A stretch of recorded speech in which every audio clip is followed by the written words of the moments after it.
The following question is about a steel ball that's falling in air downwards.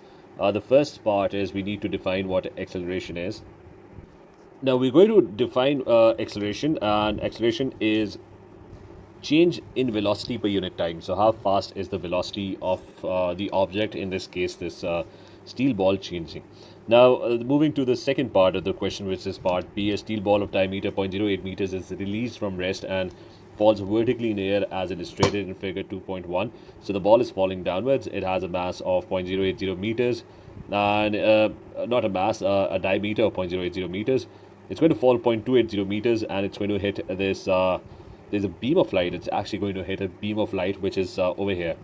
So that's what's happening. The figure is not drawn to scale. The next part is that the horizontal beam of light is of negligible width and has a vertical distance of 0.280 meters below. So that's all. So the distance is 0.280 meters that it needs to cover. The ball falls through and breaks the beam of light. Explained by the force due to air resistance acting on the ball may be neglected when calculating the time taken for the ball to reach the beam of light. So they're saying that if the ball is falling downwards, then the air resistance, which would be resisting the motion of the ball would be falling downwards. The air resistance would be pointing in the opposite direction. So let's label that as well. That's your air resistance. Now the air resistance, why are we taking it as negligible? That's the question. Now the reason it's being taken as negligible is because it would be very, very less.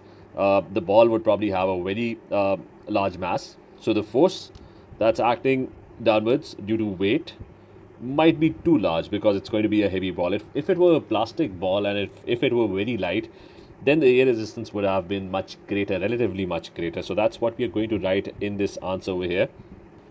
So the weight of the ball is a lot greater than the air resistance comparatively.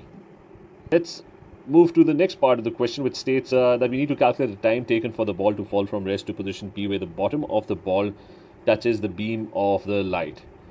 So here's the distance. We know distance. Distance is S. We need to apply the equations for motion over here. So we know the distance. It's going to travel 0.280 meters.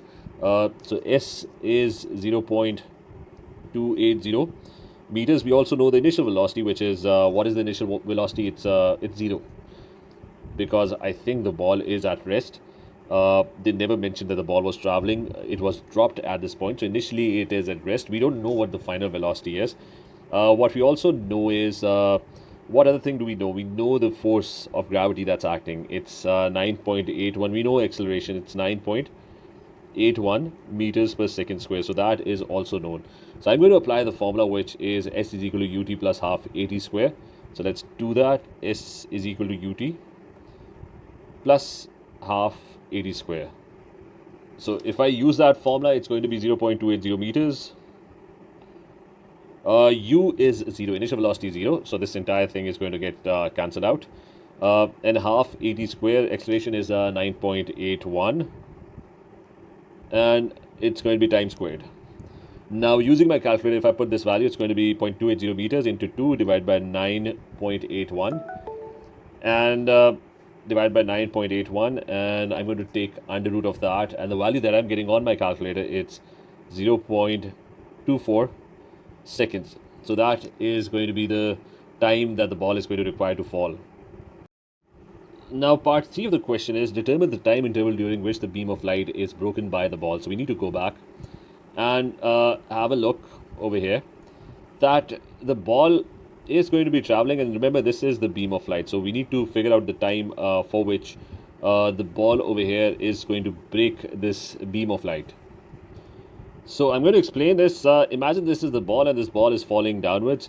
So for how long would the beam of light be broken? So the ball is going to touch over here. It's going to fall, go through. Now this is a tricky part.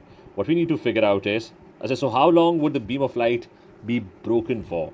So imagine the ball is coming, it's taking a particular time and it reaches this point. Now this is the point. This is the start point. This is the point where the beam of light has been broken. So we're going to try and calculate this time first.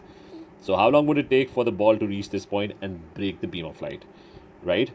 And then what I'm going to do is that time has already been found. Remember, it's 0.24 second. That is what we just did. So what time it takes for the ball to reach this point. Then for how long would the beam of light be broken? So I'm going to measure another time. This is the starting point. The ball falls and reaches this point over here. Now this is the point at which if it crosses this point, this is the point where the beam of light would be found back again. So the beam of light would be broken starting at this point, and the ball keeps falling. It's broken, and till this point. So I'm going to calculate 2 points, 2 times. One has already been calculated, starting from here till this point. That's the point where the beam of light is first broken. And then I'm going to calculate another time interval, which is starting from this point. I'm going to calculate how long does it take for it to reach this point. That's the point when the beam of light has been reformed. So I'm going to take the difference between the 2 times, and that is the time interval in which the ball is actually crossing this. So we're going to try and calculate 2 times. The first one has already been calculated. I'm going to calculate this time over here. So how much time is required for the ball to reach this position over here? Now this position, remember, we were calculating the bottom of the ball, and I'm going to calculate it till the bottom of this other ball, which is, so it has to end up over here. Okay, so we're measuring time from the bottom of, remember, it's we've selected the bottom of the ball as we're measuring distance from that point. So what distance would the bottom of the ball cover to reach this point over here? So it's going to be 0.280 meters plus this distance over here, which is the diameter of the ball, which they already mentioned somewhere. So let's read the question carefully. They did mention the diameter of the ball somewhere. Okay, they mentioned it on the diagram, which is 0.080 meters. So it's going to be 0.080 meters. So quick recap. We're going to calculate the time it takes for the ball to cover this 0.280 meters plus this 0.080 meters. So in total, I think it's going to be 0.360 meters. So let's go back, and I'm going to do just that. So distance traveled, your S is going to change. It's going to be it's going to be, what were the values? It's going to be 0.280 meters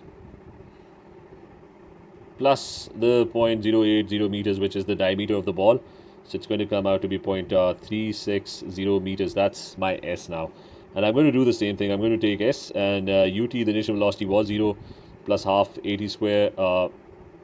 So I have, this would get cancelled out. The initial velocity of the ball falling was 0. So it is 0.360 meters. This over here is 0, and it's half into 9.81 into time squared. And if you calculate for time, we're already doing that. If you calculate time comes out to be if you use this values on my calculator, it comes out to be 0.27 seconds. Now, if it's coming out to be 0.27 seconds, and the previous time was, which we had already previously calculated, was 0.24 seconds. So going back to the diagram, here's a ball. It touched the beam of light at 0.24 seconds, and then crossed it, reached this point at 0.27 seconds. So I'm going to take the difference. That would be my time interval for this. That is going to be the time interval. So it's going to be 0.27 minus 0.24, and this gives me 0.03 seconds. That's the answer. Now let's also do part C of the question, which is a different ball is released from the same position as the steel ball. This ball has the same diameter but a much lower density, so it's lighter. For this ball, the force due to air resistance cannot be neglected as the ball falls. So there's considerable air resistance, which means the ball is going to fall at a much slower speed. State and explain the change, if any, to the time interval during which the beam of the light is going to be broken by the ball.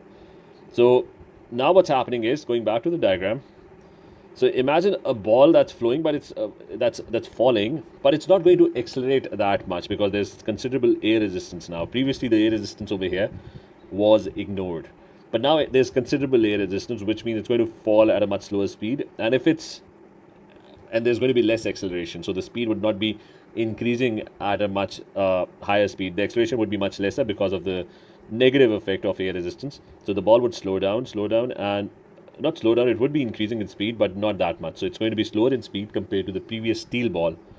So it's going to take a longer time because the speed would be slower. So that is what we are going to write in this answer over here.